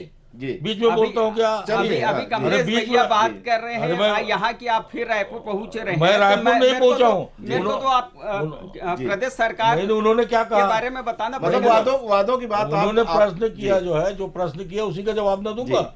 जी। कुल मिला के चुनाव की तैयारी नगर निगम की चल रही है, नगरीय निकाय की और ग्रामीण। मैंने वही चालू किया है। जी। चलिए, कि हर सरकार तो- जो जी। है अपनी अपनी उपलब्धियों को जनता के पास लेके जाती, ये अलग बात है जी। कि हम लोग जो है पार्टी स्तर पर लेके जाएंगे जी। जी। और ये लोग जो है सरकारी पैसे में जो है अपने भारतीय जनता पार्टी का झंडा लहराएंगे। है जी। जी। आप देखना सरकारी आयोजन में भी वादों पे मत जाए, रुके तो दोनों पूरे वादे नहीं कर पाए हैं। नहीं नहीं, सरकारी आयोजनों में भी जो है जी। ये लोग जो है छा देते हैं पूरा भारतीय जनता पार्टी का झंडा। जी। सरकारी तंत्र पूरा जो है बैनर पोस्टर सब लगाता वो तो है। कांग्रेस के समय में भी होता वो था। परंपरा है, मैं करते बोला ही- ना, करते ही हर उसको। पार्टी जी। वाले करते हैं, मैं जी। बोल तो रहा हूँ। जी, जिसकी मैं इतना सरकार रहती है इतना उसका- स्पष्ट बोल रहा हूँ, इससे ज्यादा और क्या जी। इनको चाहिए, लेकिन इनकी आदत है बीच में घुस तो जाना। अच्छा, तो ये तो बता दो 60 में कि पिछली बार तो आप लोगों ने व्यवस्था बदल दी थी, महापौर का चुनाव सीधे न करा के आप लोगों ने पार्षदों के जरिए कराया। अब 14 नगर निगम है, 14 में आपने कब्जा कर लिया था। क्या स्थिति बनने वाली है? ये तो जनता जनार्दन तय करेगी। तब भी एक आकलन तो रहता है जहन में। देखिए, आकलन आप अभी कर ही नहीं सकते। जी। जनता के बीच दोनों पार्टी जाएगी, जी। और बहुत सारे यहाँ तो निर्दलीय भी आ जाएंगे जी और नई नई पार्टियां भी आती है, मैं देखा हूँ। जी तो बहुत सारी पार्टियां आएंगी, जनता आकलन करेगी। और मैं इस बात को बड़े ही जो दावे के साथ बोल सकता हूँ जी कि आगामी चुनाव में बहुत बेहतर जो है कांग्रेस के पक्ष में माहौल रहेगा। जी वो इसलिए नहीं रहेगा जी कि हमने क्या किया है क्या नहीं किया है, जी इनका ताज़ा ताज़ा है। जी 1 वर्षों में इन्होंने जो वायदा किया था उसको इन्होंने कितना पूरा किया वो जनता तय तो करेगी। इनके पास कहने के लिए भी हाँ। 4 साल बचा हुआ है। हाँ, लेकिन समझिए। अच्छा जी, चलो हाँ। हितू हम कोरबा में आ जाए। 14 में क्या कोरबा सीट को क्या मान रहे हैं आप लोग? भैया 14 की 14 सीट और भारतीय जनता पार्टी के झोले में जाएगी, न केवल नगर निगम की बल्कि नगर पालिका की और त्रिस्तरीय पंचायत की पूरी सीटें भारतीय जनता पार्टी के झोली में जाएगी। आप देख सकते हैं कि जो पिछला चुनाव हुआ उसमें जनादेश को कांग्रेस ने चुराया था। जी ये आप भी मानेंगे कि जो प्रत्यक्ष प्रणाली थी महापौर की उसको इन्होंने अप्रत्यक्ष प्रणाली कर दिया था। जहां पे इनके पार्षदों की संख्या कम थी वहां भी इन्होंने अपना महापौर बना लिया, कोरबा में भी हुआ था। खरीद फरोख्त किया या दबाव दिया या शासन का दुरुपयोग किया, यही कारण हो सकता है। यहाँ भी कोरबा में 67 में से और भारतीय जनता पार्टी के पार्षद यहाँ पे ज़्यादा थे और कांग्रेस के पार्षद कम थे। इन्होंने जितने भी निर्दलीय अन्य पार्टी के लोगों को दबाव पूर्वक, वो जोगी कांग्रेस के 2 पार्षद बेचारे जो दबे हुए थे इनकी सरकार जाने के बाद, वो भारतीय जनता पार्टी में आके और अपनी और यहाँ पे आस्था को व्यक्त किए, उनको इन्होंने दबाव पूर्वक कांग्रेस में वोट डलवाया था। जी यहाँ की अगर अपन बात करते हैं कोरबा नगर निगम की, मैं इसलिए दावे के साथ बोल सकता हूँ कि कोरबा नगर निगम में भारतीय जनता पार्टी की सरकार बैठेगी, महापौर भारतीय जनता पार्टी का बैठेगा। क्योंकि 5 साल और इसके पहले 5 साल भी 10 साल अगर यहाँ पे देखेंगे कांग्रेस के राज की बात करें तो रबड़ स्टाम्प महापौर रहा है। चाहे वो श्रीमती रेणु अग्रवाल जी गृहिणी है, चाहे वो राजकिशोर प्रसाद जी रबड़ स्टाम्प कठपुतली नुमा चला है, पूरा कोरबा नगर निगम जानता है। तो कुल में फर्जी जो जाति वाला मामला है, आज जिला जांच समिति भी उसको सिद्ध कर चुकी है और प्रदेश जांच समिति भी उसको सिद्ध कर चुकी है। क्यों नहीं हटवाए पे? ये तो केवल कोर्ट का सहारा लेके, कोर्ट को भी समय चाहिए रहता है किसी भी चीज को जांचने के लिए, परखने के लिए, तो कोर्ट का एक सहारा लेके कोर्ट से भी जल्दी रिजल्ट आ जाएगा। लेकिन चूंकि ये रिजल्ट लेट से आया और जनता आज देख चुकी है भैया किस प्रकार से रोड की स्थिति, आप भी भुगते हैं उसी रोड में, आप भी चले हैं, सुरेंद्र भैया भी चले, मैं भी चला हूँ, कि वहां पे गाड़ी डिग डिग करते गाड़ी चल रही है, रोड बने आज 2 दिन हो नहीं रहा है और उखड़ जा रही है। आज हम लोगों ने वो रोड को उखाड़ के 2 दिन बाद और साक्ष्य के रूप में जब महापौर के पास दिए तो उस अधिकारी के ऊपर उनको कार्रवाई करनी थी, उस ठेकेदार के ऊपर कार्रवाई करनी थी, लेकिन उन्होंने वो अधिकारी को बचाया, ठेकेदार को बचाया। कारण क्या था? केवल कमीशन खोरी, केवल भ्रष्टाचार। इन्होंने कमीशन के लिए ही वो 10 करोड़ में से जमीन पे 2 करोड़ नहीं लगा, 8 करोड़ रुपए इनके जेब में गया। और हम लोगों ने बड़ा भ्रष्टाचार हुआ। और हम लोगों ने कमीशन की भूख को बंद करने के लिए, इनके महापौर जी के अंदर जो कमीशन की आग ज्यादा है वो शांत हो जाए करके, हम लोगों ने घंटा घर से लेके कोसाबाड़ी तक जनता से भीख मांग के कि महापौर जी आप लोगों को गुणवत्तापूर्ण रोड दीजिए, गुणवत्तापूर्ण नाली और रोड बनाइए, और आपके जो कमीशन की भ्रष्टाचार की भूख है वो ये आप भीख की रकम से शांत कर लीजिए, लेकिन जनता को आप गुणवत्तापूर्ण कार्य करके दीजिए। लेकिन उन्होंने कभी भी नहीं जागा। जी सुरेंद्र भाई, 10 साल रबर स्टैम्प महापौर रहा, ऐसा उनका आरोप है, और उसका खामियाजा इस बार चुनाव में आप लोगों को भुगतना पड़ेगा। मैं इस बात को जो है सिरे से खारिज करता हूँ। जी पिछले 10 वर्षों में जो मूलभूत सुविधाएं थी, जी मूलभूत सुविधाएं क्या है? पानी, बिजली, सड़क, पानी, साफ सफाई, बिजली, सड़क, और रह गया सवाल, इन्होंने जो एक सड़क की बात करी है, सड़क तो नहीं है यार। सुनिए ना, मैं सुरेंद्र भाई सड़क के मामले में तो हम बड़े क्या है, मैं पेशे से अधिवक्ता हूँ जी, अकेले बोलने की झूठ नहीं बोलेंगे। नहीं, झूठ नहीं बोलूंगा, और सत्य ये है जी कि उस सड़क के बारे में जहाँ तक मेरी जानकारी है जी, उसका जो डामर का जो रेशियो इन लोगों ने रखा था जी, वो कोरबा के स्टैंडर्ड से बहुत कम रखा था। और अधिकारियों गलती है इसमें यदि वास्तविक रूप से जांच कराएं जी, तो जिस भी अधिकारी ने वो रेशियो रखा था, कभी भी कोई रोड बनती है जी तो वहाँ की लोड कैपेसिटी जो है तय की जाती है।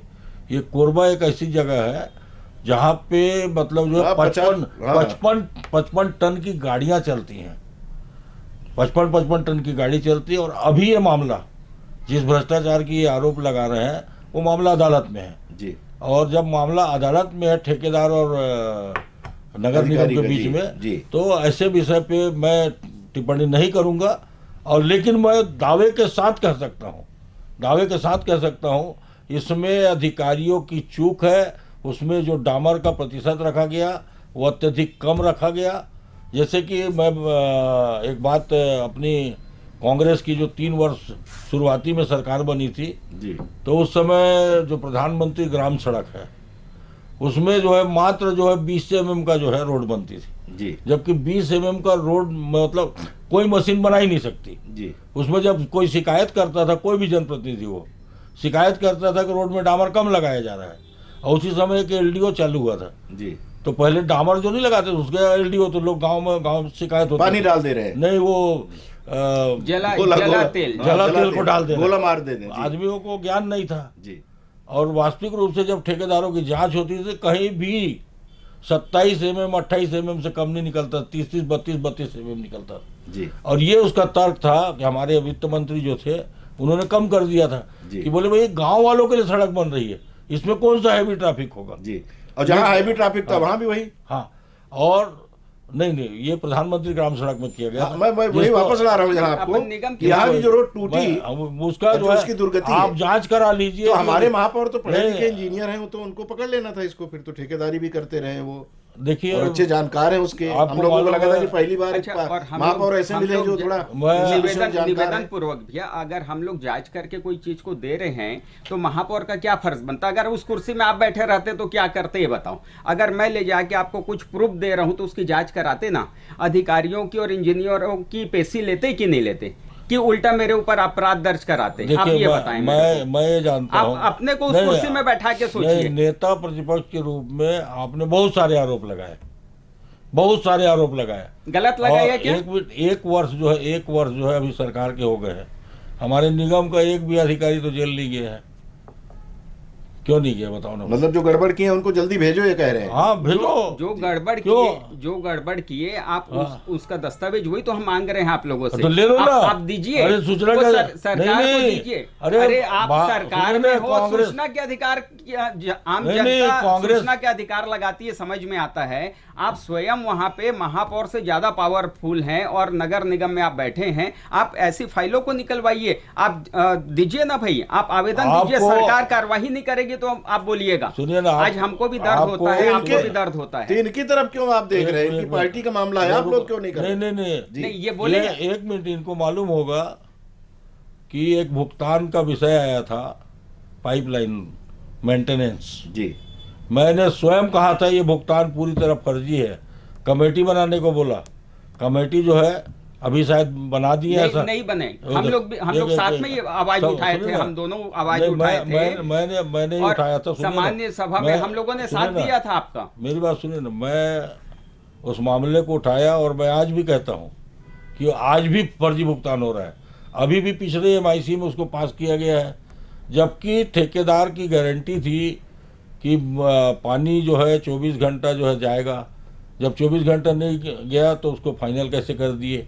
और मेरा आज भी दावा है कि नगर आज भी गड़बड़ हो रहा है। हाँ जी बिल्कुल। आप स्थानीय सरकार आपकी है और आप उसके ऊपर आरोप लगा रहे हैं। सही बात बोल रहे हैं, ये सही बात बोल रहे हैं सुरेंद्र। सरकार किसकी ओर से कोई मतलब नहीं है जी। जनता का पैसा है और यदि जनता के पैसे का कोई भी दुरुपयोग कर रहा है जी, वो अधिकारी कर रहा है कि जनप्रतिनिधि कर रहा है, उसमें जो है कार्रवाई होनी चाहिए जी। और मैं एक बात और जोड़ना चाहता हूँ, ये पिछले मैं तो 5 वर्षों से ही पार्षद हूँ, उससे पहले भी ये पार्षद थे। मैं विभिन्न जनप्रतिनिधियों के प्रतिनिधि के रूप में जो वहाँ बैठता था जी। ये आरोप तो लगा देते हैं जी। इन्होंने श्रीमती रेणु अग्रवाल के समय भी आरोप लगाया कि ये भ्रष्टाचार चल रहा है। भाई 10 वर्ष हो गए, उस समय तो बीजेपी की सरकार थी, अभी बीजेपी की सरकार है। और पूर्व मंत्री जयसिंह अग्रवाल ने जो है हर समय जो है भ्रष्टाचार के विरुद्ध लिख के दिया। आज रानू साहू के खिलाफ यदि किसी ने शिकायत की तो जयसिंह अग्रवाल ने की। जी। और उस समय ननकी राम कंवर जी ने, जो भारतीय जनता पार्टी के मेरे ख्याल से अभी इस राज्य में सबसे वरिष्ठतम नेता है जी, वो उन्होंने सर्टिफिकेट दे दिया। जी, सर्टिफिकेट दे दिया कि कोई गड़बड़ नहीं चल रहा है। जी, बाद में उन्होंने जो है इनके केंद्रीय नेतृत्व या जहाँ से भी जो दबाव आया, क्योंकि इनके विधायक सौरभ सिंह ने भी शायद चिट्ठी लिखी थी जी। उस समय के कारोबार को लेके, जी। तो फिर उनके ऊपर दबाव पड़ा तो उन्होंने उस मामले में शांत हो गए। ठीक है, ठीक। ये- सुरेंद्र ये- भाई, एक मिनट, मैं जो मैं बोलना चाह रहा हूँ उसको सुन लीजिए। जी, भ्रष्टाचार के मामले में जयसिंह अग्रवाल जी ने सदैव कहा कि 15 वर्ष उनके जांच करा लो, हमारे भी इन वर्षों की जांच करा लो। जी, तो ये जांच कराना चाहिए। जी। कोई विषय आता है, आप कोई विषय को आप जो आरोप लगा रहे हैं उसकी जांच होगी क्या? जी, जी, मैं तो साफ बोल रहा हूं, मैं अंतिम समय तक अपने जो है उस चीज के लिए लड़ूंगा। तो ये लोग उसमें आपके साथ हैं कि मैं नहीं? लड़ूंगा। उसमें लोग साथ में हैं? हाँ, उस समय साथ दिए थे ये। जी, और कमेटी अभी तक बनी नहीं है। जी। कमेटी बनाए, मैं प्रमाणित बहुत कर बड़ा दूं। आरोप है बिल्कुल। भाई, नेता प्रतिपक्ष। मैं स्वागत करता हूं और इस बात का, और इनको बधाई देता हूं, सुरेंद्र भैया को इनकी तारीफ करता हूं कि ये सही को सही बोल सकते हैं। इन्होंने ये सिद्ध कर दिया कि महापौर जी और भ्रष्टाचार में लिप्त हैं। आज पानी की नहीं, जो मैंने ये पाइपलाइन नहीं कहा। आज पानी की पाइपलाइन की जो इन्होंने बात की है, बिल्कुल निश्चित ही भ्रष्टाचार हुआ है। हम लोग शुरू से बोलते आए हैं कि केंद्र की सरकार ने कोरबा नगर निगम को 500 करोड़ से अधिक का फंड पैसा दिया कि 24 घंटे हर घर नल कनेक्शन मिल सके, लेकिन आधी घंटा भी सुबह शाम पानी नहीं आता है। पाइपलाइन को जहां बिछाई जाती है उसको पाइपलाइन को साल भर बाद वहां से उखाड़ के फिर नई पाइपलाइन बिछा दी जाती है। पुरानी पाइपलाइन कहां जाती है, गैरेज में कोई जांच नहीं करता है। नई पाइपलाइन कितनी बिछाई गई है इसकी कोई जांच नहीं करता है। इस बात को लेके महापौर जी को हम लोगों ने घेरा और उसमें सुरेंद्र भाई ने बिल्कुल साथ दिया और सामान्य सभा में सुरेंद्र भाई ने इस बात को आवाज भी उठाई। और अभी सुरेंद्र भाई बोल रहे थे ना कि नगर निगम का गठन होता है मूलभूत चीजों के लिए। आज सारी मूलभूत चीजों में भ्रष्टाचार है। वही तो हमारा कहना है कि आज मूलभूत चीज क्या है, पानी है। आज मूलभूत चीज क्या है, सड़क है। मूलभूत चीज क्या है, लाइट है। आज तीनों के भ्रष्टाचार की बात स्वयं सुरेंद्र भाई बोल रहे हैं और मेरे को ये खुशी हो रही है कि सुरेंद्र भाई जैसे जनप्रतिनिधि होने चाहिए, जो भले सरकार में इन्हीं के पार्टी के महापौर हैं, लेकिन अगर उनके हाथ खून से रंगे हुए हैं तो ये उनसे क्वेश्चन कर रहे हैं। ये इस मैं तारीफ करता हूं इस बात पे इनकी कि ये बोल रहे हैं कि कांग्रेस के फंसा भी रहे हो, महापौर तारीफ करके फंसा भी रहे हो। नहीं, फंसाने वाली बात नहीं है। ये तो सदन में बोले हैं इस बात को, जी, जी। यानी सदन में बोले हैं। ये यहाँ आपके सामने बोल रहे हैं, मीडिया के सामने बोल रहे हैं और यही बात को ये सदन में भी बोले हैं कि बिल्कुल रोड में भी भ्रष्टाचार हुआ है। सच को सच कहना चाहिए। बिल्कुल आज जनता के खून पसीने की कमाई बर्बाद नहीं होनी चाहिए। दर्द होता है। आज हम लोग देखते हैं गरीब जनता बेचारे प्रॉपर्टी टैक्स दे रहा है, जिसका 5,000 रुपए तक उसका आय नहीं है, वो हजार रुपए 800 रुपए दे रहा है। हम लोग सदैव लड़े हैं। ये भी इस बात पे मेरा साथ देते थे कि आज स्वच्छता शुल्क के नाम पे आज संपत्ति कर किसी घर का 800 रुपए और वहां पे स्वच्छता शुल्क के नाम पे 800-900 रुपए अलग वसूला जा रहा है जी। तो ये पिछला जो चला है राजकिशोर प्रसाद जी का कार्यकाल पूरा भ्रष्टाचार पूर्वक चला है। आज नहीं तो भैया आज कोरबा नगर निगम सबसे और धनाढ्य नगर निगम है आज, जिसका बजट 800-900 करोड़ रुपए है। आज डीएमएफ से जिस जिले को 700 करोड़ रुपए मिलता है, सीएसआर से जिस जिले को 200-300 करोड़ रुपए मिलता है, अधोसंरचना से 15 फाइनेंस से 14 फाइनेंस से यहाँ के प्रॉपर्टी टैक्स से पैसे ही पैसा है। लेकिन चीज अगर कोई कमी है तो नियत की। आज महापौर यहाँ पे 10 साल से अगर कोई मजबूत महापौर होता तो एक एक गली में मैं तो बोलता हूँ सोने की सड़क बन जाती। आज पैसे की कमी नहीं है। लगातार 15 साल आपकी भी सरकार थी, कितनी सोने की सड़क बनवा ली? आज बिल्कुल बनी है। आज गली लखन जी की जब लखन जी महापौर थे उस समय गली कंक्रीट का काम हुआ था। लेकिन ये पिछले 5 साल में देखने को नहीं मिला, जबकि उस समय का बजट आज से 1/4 हुआ करता था। जी, सुरेंद्र भाई कुछ कहना चाहता जी। इन्होंने जो कहा ना कि मतलब अपने ही मतलब महापौरों को ऊपर आरोप लगा रहे, मैं महापौरों के ऊपर आरोप नहीं लगा रहा हूँ, अधिकारियों पे। अधिकारियों ने इस निगम को जो है, और सारे नहीं, बहुत सारे अच्छे भी अधिकारी हैं, कुछ अधिकारी है जो ऐसी योजना बनाकर जो है लूट खसोट का काम करते हैं जी। मेरा ये इन्होंने जैसे सीएसआर और डीएमएफ की बात करी जो है, तो इसमें मैं बताना चाहता हूँ कि सीएसआर में और डीएमएफ में पूर्व मंत्री जयसिंह अग्रवाल की पहल पर अभी जो सड़कें आपको दिख रही हैं, जो भी सड़कें दिख रही हैं जी ये कोरबा से, ये सीएसईबी चौक से गोपालपुर तक जी, आपका हमेशा जो है कई सड़कों का हवाला वो भी देते थे जी। तरदा से लेकर आपका इमली टुकू क्या बोलते हैं आपका जो कुचेना मोड़ तक जी आप देखेंगे ये सड़कें जो है मतलब आज तक जो है सीएसआर में जितना भी मतलब पैसा लगाया होगा जी सबसे पहले मतलब 200 करोड़ रुपए लेना जी कोई छोटी मोटी बात नहीं है। जी जी जी आपको और मालूम होगा कि ये बरबसपुर चौक से दर्री जी वो भी सड़क जो है सीएसआर से एससीसीएल दे रही पैसा, जी। ये सब जयसिंह अग्रवाल जी की पहल थी। जी और आगे एक मिनट आप थोड़ा शांति रखा करो भाई। जी जी जी जी और मैं चाहूँगा आगे भी उनके द्वारा जो मार्ग खोल दिया गया है जी कि जहाँ करोड़ 2 करोड़ रुपए भी मिलते नहीं थे वहाँ 100 200 करोड़ रुपए जो सीएसआर से लग रहा है जी इसको इस परंपरा को जो है लखन देवांगन जी आगे चालू बढ़ाएं, रखें, आगे बढ़ाएं। बढ़ाएं। जी, रास्ते जी, देखिए, ताकि पैसा मिले और सुनिए काम। ना, रास्ता जी। किसी ने खोल दिया है, जी उस रास्ता को जो है और आगे बढ़ाने का काम करना चाहिए जी और नगर का ऐसी व्यवस्था हो कि यहाँ पे दुर्घटना में कोई मरे नहीं, क्योंकि कैपेसिटी से छोटी सड़कें हैं, जी जी क्षमता से जो है मजबूत सड़कें हैं नहीं। जी चारों तरफ सड़कों का जब जाल फैल जाएगा जी। जिसको जिधर जाना होगा उधर जाएगा। हाँ स्वाभाविक एक रोड पे जैसे आपको ज्यादा मैं लोड बता नहीं रहा रहेगा। हूँ जी कि सरमंगला नदी पे रपटा को लेकर मैं जब से पार्षद बना था और उससे पहले भी जो है प्रयास करता रहा और वो उसमें पिछली सरकार ने जो है तकनीकी स्वीकृति भी दे दी थी, उसको सिर्फ एएस मिलना था और वो अटका रहा। अभी नई सरकार अभी आए मुख्यमंत्री जी ने उसकी घोषणा करी, मैंने उसका स्वागत भी किया अखबार में। बिल्कुल अच्छे काम का स्वागत करना मैंने चाहिए। आभार भी किया। जी तो ऐसा नहीं है कि इन्होंने मुख्यमंत्री जी ने घोषणा कर दिया है और परसों से सड़क बनना चालू हो जाएगा। हाँ थोड़ा टाइम तो लगेगा। अभी मैं थोड़ा नहीं बहुत टाइम लगेगा उसमें, जी क्योंकि उसमें जो है वो एक छोटा मोटा पुल नहीं है जी और पूरा सर्वे होगा, उसमें जो है टेक्निकल पूरी जो है सलाह ली जाएगी। जी वो टेंटेटिव उस समय बना दिया गया, लेकिन वो बहुत अच्छा चीज बनेगा।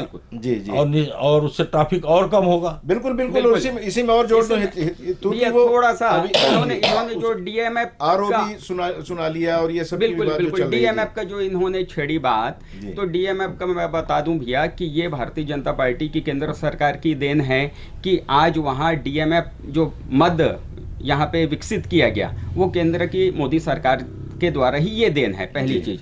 दूसरी चीज, जो पिछला 5 साल यहाँ पे बीता और डीएमएफ में जो घोटाला हुआ, आज प्रदेश का बहुत बड़ा घोटाला डीएमएफ घोटाला भी है। और डीएमएफ घोटाला आज आप पहला कोरबा कलेक्ट्रेट देखेंगे जिसको 3 दिन छावनी बना के रखा गया और वहाँ के सारे विभागों की जांच की गई, केंद्रीय एजेंसियों के द्वारा, ईडी के द्वारा जांच की गई, सीबीआई के द्वारा जांच की गई। कारण क्या है? इन्होंने डीएमएफ के पैसे का दुरुपयोग किया। जो ये बात कर रहे थे कि पिछले 5 वर्ष ये किए डीएमएफ के पैसे से, उसमें केवल बंदरबाट हुआ, ये आप मानेंगे। डीएमएफ से इन्होंने बनाया मल्टी लेवल पार्किंग।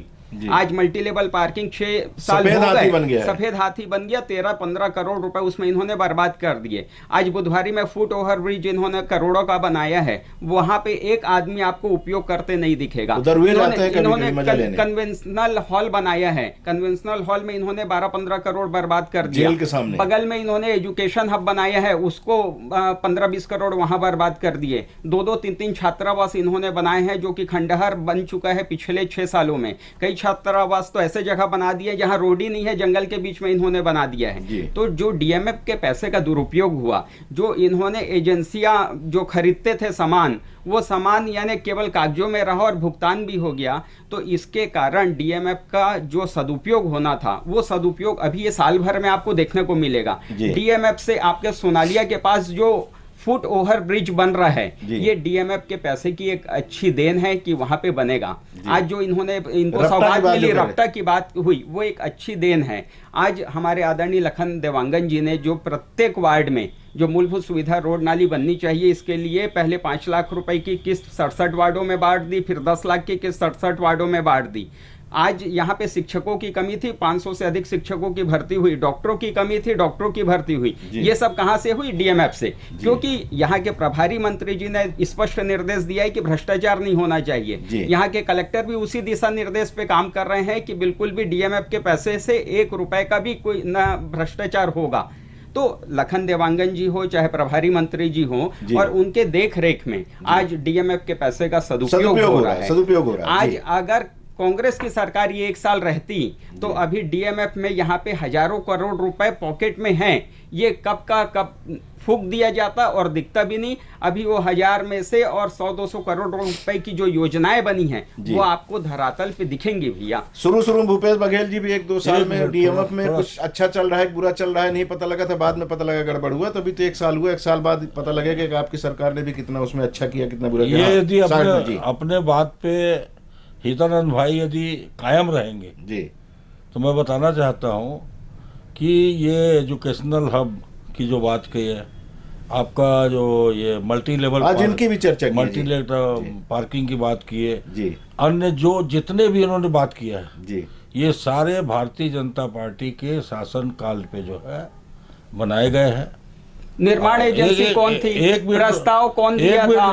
बगैर प्रस्ताव के नगर निगम प्रस्ताव देगी, सरकार उसी को पास करेगी। कहने दीजिए। आप अपनी बात को कहते हो भैया, तो मेरी सुनने की भी वो रखो, मैं उसी से कनेक्टेड आप एक मिनट बोल रहा सुन हूँ। लीजिए। ये जितने भी निर्माण कार्य हुए हैं ना, ये जितने भी निर्माण कार्य हुए हैं, आपको मैं बता देना चाहता हूँ, यहाँ हर निर्माण कार्य और हर स्वीकृति के विरुद्ध जय सिंह अग्रवाल ने चिट्ठी लिखी है जी, और जो भी जांच चल रही है ये पूर्व मंत्री जय सिंह अग्रवाल की चिट्ठी पर चली है। इससे पहले मैंने बताया था ननकी राम कंवर ने तो जय सिंह अग्रवाल की शिकायतों का जो है खंडन कर दिया था, और कलेक्टर के 1 मिनट आप हाथ मत उठाओ, नहीं भड़क जाते हैं जी। मैं ये बोलते हैं, मैं चुप रहता हूँ ना, चुप रहता हूँ कि नहीं? हाँ बिल्कुल, कहिए तो हम लोग विपक्ष में, हमको तो जगाने का, उंगली दिखाने का अधिकार है भैया। नहीं तो जिन चीजों का आपने आज जो है बताया है, जिन बिल्डिंगों का, केवल एक मिनट रुक तो जाओ, मल्टी लेवल पार्किंग को छोड़ दीजिए जी, यहाँ पे छोड़ दीजिए, बात तो सुन लीजिए। ट्राइबल विभाग जी, आदिम जातिम कल्याण विभाग जो है जी, मल्टी वो एजुकेशन हब कोई बनाया है, मालूम है जी, जिसके पास खुद के पास इंजीनियर नहीं है जी, उसके पास खुद का इंजीनियर नहीं है ना। और उस समय जिस समय वो बना है, आपको आश्चर्य होगा, वहाँ एक भी इंजीनियर नहीं था जी। एक प्रोफेसर था जो है, जिसको इंजीनियरिंग के चार्ज दे के रखे थे, उसको जो है तो फिर तो उसकी गुणवत्ता पर भी प्रश्न चिन्ह लगता है। सुनते आगे सुनते जाइए ना।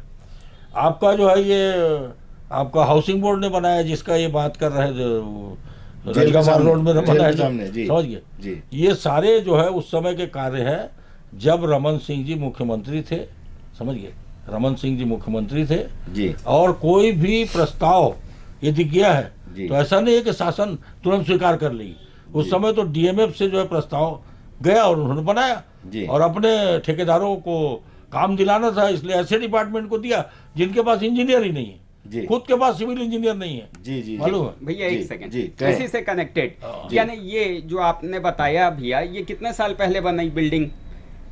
जो कितने साल पहले, आपसे प्रश्न पूछ रहा। सुनिए, 10 साल पहले का जो एजुकेशन हब की स्वीकृति है। कौन से एजुकेशन हब की स्वीकृति? आपने एजुकेशन हब साई मुड़े किसकी बात कर रहे हैं? एजुकेशन हब हम बात करते हैं जेल के बगल की, हम कन्वेंशन हॉल जो है वो जेल के बगल की, जो एजुकेशनल काशीनगर में बना हुआ है, वो भी कॉलोनी बनी है, वो भी, और मल्टी लेवल पार्किंग, चाहे फुट ओवर ब्रिज, चाहे छात्रावास, ये जो बने हुए हैं ये 6 साल 7 साल पहले बने हुए हैं। सारे भाजपा शासन के महापौर कौन था उस समय? इसका महापौर कौन था? अरे उस समय महापौर कौन था? अरे उस समय महापौर कौन था? भाई भैया मैं बताना चाहूंगा, उस समय महापौर थी श्रीमती रेणु अग्रवाल, और इनका कहना है सुरेंद्र जी का कि उस समय के जो मंत्री विधायक थे, विधायक जय सिंह अग्रवाल के द्वारा और कोर्ट में आरोप लगाया गया है, शिकायत की गई है, यानी पत्नी बनवाती है और पति कोर्ट में आरोप लगाता है, ये यानी बबली और बंटी वाला खेल चल रहा है। तो ये मेरे को नहीं मालूम, ये तो खुद ये बोल रहे हैं।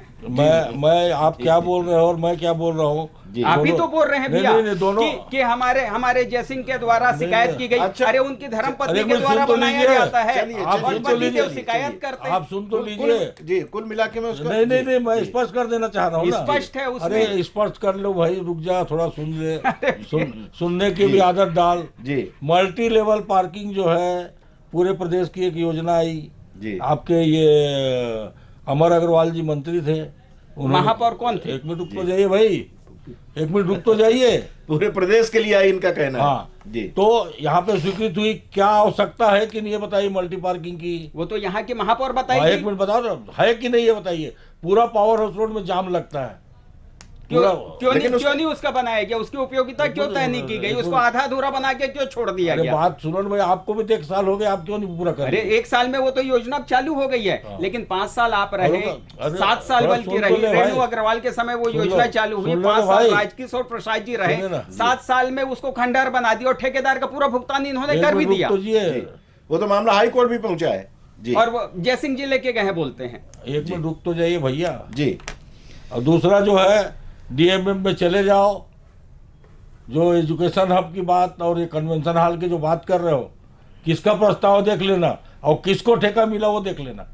आप ही बता दो। और मेरे से क्यों पूछना चाह रहे हो? अरे बताओ जाओ देख ना। लो। फिर देख लो क्या। और जब- DMM जब- जो है, मतलब खुली- इनका खुली इशारा बात हो कोई रही। भारतीय जनता पार्टी के हाँ। ठेकेदार को मिला है क्या? हाँ। उसका समर्थन भाई उस समय आपका इशारा यही है लगता उस है समय महापौर कौन था? जी। महापौर कौन था? वही मैं अरे बोलना चाह DMM रहा हूँ में- कि ये महापौर जो क्या भी रहे हैं, महापौर का पूरे DMM में? भ्रष्टाचार में लिप्त रहे हैं। और जो मैं बताया ना, बंटी बबली का खेल चला है और उसी के लिए तो हम लोग लड़ाई लड़ रहे हैं 10 साल से, और मूलभूत काम नहीं हो पा रही भैया। 10 साल से मैं पार्षद हूँ। हम लोग जब प्रस्ताव देते हैं महापौर को कि यहाँ पे नाली बनना है, यहाँ पे रोड बनना है, वो बेचारे बच्चे स्कूल नहीं जा पा रहे हैं, वो महिलाओं की साड़ी गीली हो जा रही है, और वहां पे रोड नाली बनाने की बजाय ये केवल भ्रष्टाचार कर रहे हैं। इसी का तो दुख हम लोग को है। और बार बार हम लोग सड़क पे क्यों आए हैं?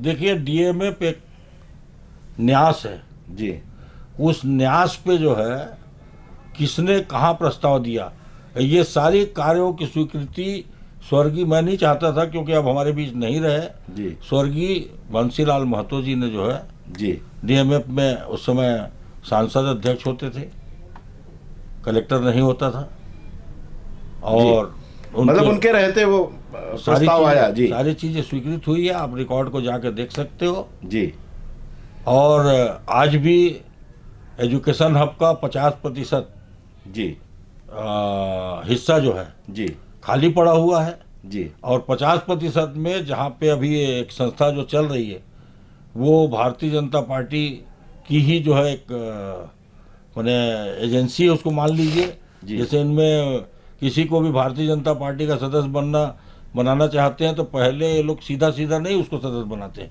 जी हिंदुत्व ले आएंगे, किसी को बजरंग दल का सदस्य बनाएंगे, किसी को दुर्गा वाहिनी का बनाएंगे, तो किसी को नशा मुक्ति वाहिनी का बनाएंगे। धीरे धीरे धीरे धीरे जब वो पहले पकाते हैं उसको। हाँ कट्टर जब हिंदू बना लेते हैं जी उसके बाद तो अपने वो दूसरा कोई रास्ता ही नहीं बिल्कुल है। हमारे पार्टी में सुनिए ना, उसी को लिया जाएगा जो राष्ट्रवाद को समर्पित दूसरा रहेगा। कोई रास्ता जी। नहीं। और मैं टेबल ठोक के बोल रहा हूँ कि आज भी डीएमएफ में जितने भी जांच चल रहा है और रानू साहू और सहित अन्य जो भी लोग जो इसमें फंसे हैं, इन सब के विरुद्ध जो है जयसिंह अग्रवाल ने अपने सरकार के विरुद्ध जाते हुए जी। केंद्रीय नेतृत्व को, भारत सरकार के प्रधानमंत्री माननीय नरेंद्र मोदी जी और कार्मिक मंत्री को जो है समय समय पर चिट्ठी लिखा जी। और भ्रष्टाचार हुआ। क्या- और एक जी। मिनट रुको यार, हाँ ये इसी चौक में जी, जी। मेरे को याद है, इसी चौक में एक सभा हुई थी, जी आप किसी घंटाघर चौक में, उन्होंने खुलेआम जो आरोप लगाया था कलेक्टर के ऊपर। जी है किसी में मादा जी। है आज किसी भारतीय जनता पार्टी शासन में के कार्यकर्ता है, नेता की मादा है? जी चलिए मैं तो साफ बोल रहा हूँ कि अभी समय, अभी हम समय, लोग जी, सुने जी, ना, अभी हम लोग को बहुत अच्छा अवसर मिला है, जी बहुत अच्छा अवसर मिला है। कोरबा श्रमिकों का नगर है, जी यहाँ उद्योग की भारी संभावना है, जी और वाणिज्य मंत्री भी हैं, जी श्रम वाणिज्य उद्योग। जी मैं तो बड़ा आशान्वित हूँ कि अभी फिर मेरे को जो है आज 1-2 दिन के अखबार में सुनने को मिला है कि यहाँ ये पुराना पावर हाउस में जो है क्या बोलते हैं उसको, ये सिल्वर एल्युमिनियम पार्क एल्युमिनियम के लिए, पार्क बनाया और जाएगा। ये कहा है हाँ, हमारे नहीं, मंत्री जी नहीं, ने। मैं चाहूँगा ये पार्क खुले, जी यहाँ बेरोजगारी का दर कम होगा उससे, दूसरा युवा जो है नशा की ओर जा रहे हैं, हरासा की ओर जा रहे हैं, हताश हो रहे हैं। लेकिन मुझे विश्वास नहीं है, इसलिए विश्वास नहीं है जी कि जब वो बाल्को वाले का जो एल्युमिनियम है वो उनके जगह जगह जो है माल जा रहा है और बिक जा रहा है, तो यहाँ क्यों अपना जो है वो डेयरी फार्म पालेगा ये शुद्ध दूध मिल जा रहा है तो। नहीं ठीक है, वो तो सरकार अगर दबाव बनाएगी तो उनको करना पड़ेगा। भारतीय जनता पार्टी की बहुत मजबूत जी माने अटल बिहारी वाजपेयी जी की भतीजी जी यहाँ के सांसद थी जी, उन्होंने कहा था, जब भारतीय जनता पार्टी की सांसद थी उन्होंने कहा था कि यहाँ पे जो एल्युमिनियम पार्क चालू होगा। बहुत बड़ी शख्सियत थी वो, तब चालू नहीं हुआ। और आज नहीं कुछ तो एक आध बार तो जमीन भी कुछ ले ली गई, कहा गया कि जमीन ले ली गई है बाहरी में, इतने वर्षों से जो है मतलब आज केंद्र में लंबे समय से भारतीय जनता पार्टी की सरकार है जी, हम लोगों को जो है पहल करना चाहिए जी, सबको मिलके करना चाहिए। मुझे लगता है भाजपा कांग्रेस और को सबको एल्युमिनियम मिलकर पार्क कोरबा के लिए एक अच्छी सौगात रहेगी भैया, और ये लगभग पूरा भी होगा। यानी हमको यहाँ के उद्योग मंत्री से ये पूरी उम्मीद है कि निश्चित ही एल्युमिनियम पार्क यहाँ पे पूरा होगा। और अभी जिस प्रकार से साल भर में यहाँ के उद्योग मंत्री ने, लखन देवांगन जी ने विकास कार्य किया है, मैं तो समझता हूँ कि सुरेंद्र भाई भी सहमत होंगे। उनके साल भर की गतिविधि से आप संतुष्ट हैं ना? देखिए अभी समय आने दीजिए जी, अभी जल्दी हो जाए। अभी रप्ता का आपको उपहार मिला, और साल भर में यहाँ पे आपके वार्ड में भी विकास कार्य हुआ, अन्य भी विकास कार्य दिख रहे हैं। सोनालिया के पास भी अंडरफुट ओवर ब्रिज बन रहा है, और जिस प्रकार से रोडों का भी अब निर्माण चालू हो गया है, तो मैं समझता हूँ साल भर की गतिविधि से स्थानीय मंत्री से आप सहमत तो होंगे ना? चलिए 1 साल बाद शायद फिर बैठने का अगली बार अगले साल 1 साल बाद जो है। और इनका तो सब रिकॉर्ड नहीं, इनका सब चीज रिकॉर्डेड रहता है। जी जी, बिल्कुल, और बिल्कुल। मैंने जो भी बातें की है रिकॉर्डेड बात किया हूँ, और मैं इस बात से पूरी तरह सहमत हूँ कि हमारे दोनों महापौरों ने मतलब कोई ऐसा काम ही नहीं किया है कि जनता हमको जो है जनता जनार्दन का आशीर्वाद। आप जो कहना था दोहरी बात चलिए ये तो भाई मैं क्या बोला, जनता के बीच आपको भी जाना है, मुझे भी जाना है। दोहरी बात नहीं करना। सुरेंद्र भाई जहाँ गलत है वहाँ गलत कह दिए, देखिए अभी तो ये शुरुआत है सरकार के। हम तो बात कर रहे थे जनादेश पर्व की, जो सरकार मना रही है, भारतीय जनता पार्टी मना रही। अब एक चुनाव होना है हमारे यहाँ, आप मान के चलिए कि 1 सप्ताह के अंदर आचार संहिता लागू होगी, फिर एक समर में हम जाएंगे। अभी ये चर्चा का दौर खूब चलेगा। हम तो बहुत सारे नेताओं को भी अपने साथ बैठाएंगे, आपकी तरफ से प्रश्न आएंगे, उनसे पूछेंगे, आप भी बैठ करके मजा लीजिए। और ये नेता तो मजा लेते ही हैं चुनाव में। मजा लेने का आशय मैं उसको परिहास में कह रहा हूँ। सच ये है कि हमको अब इस बात की ओर अपना ध्यान केंद्रित करना होगा कि जब ये हमारे बीच में जो हमारे साथ बैठे हुए ये और इनके जैसे लोग जो चुनाव लड़ेंगे तो हमारे बीच में आएंगे, तो हमसे उनसे बातें क्या करना है। सिर्फ आप चांदी की बिछिया या दारू या पैसे की बात मत करिएगा, उनसे बात करिएगा कि हमारी मूलभूत सुविधाएं जो हमको मिलनी चाहिए थी वो नहीं मिल रही हैं, तो क्यों, आप उसके लिए क्या करेंगे। प्रदूषण से हम परेशान हैं, इससे निजात दिलाने के लिए क्या करेंगे। और भी बहुत सारी समस्याएं हैं जो आपको दिखती हैं, जो नगर निगम से जुड़ी हुई हैं। उसके बारे में आप अपना मन बना लें, अपना मत बना लें, और जब ये लोग आपके पास जाएं तो आप उनसे चर्चा करना शुरू कर दिए। जब आप जागरूक होकर के बात करेंगे तो जो भी प्रत्याशी चुनाव जीत करके साकेत में जाएगा या जो लोग भी सक्षम बनेंगे, वो आपकी बात उनके जहन में रहेगी। और अगर वो उस पर काम नहीं करते हैं तो अगली बार वो जाने में आपके सामने संकोच करेंगे। तो ऐसा काम जरूर करिए, उसके लिए जिम्मेदारी हमारी आपकी है कि हम और आप भी अपना मन बना लें। चलिए आज मुद्दे की बात को यहीं विराम देते हैं। बहुत बहुत शुक्रिया आपको कार्यक्रम देखने का, और बहुत बहुत धन्यवाद सुरेंद्र भाई और रीतानंद जी, आप आए समय निकाले इसके लिए। बहुत बहुत शुक्रिया।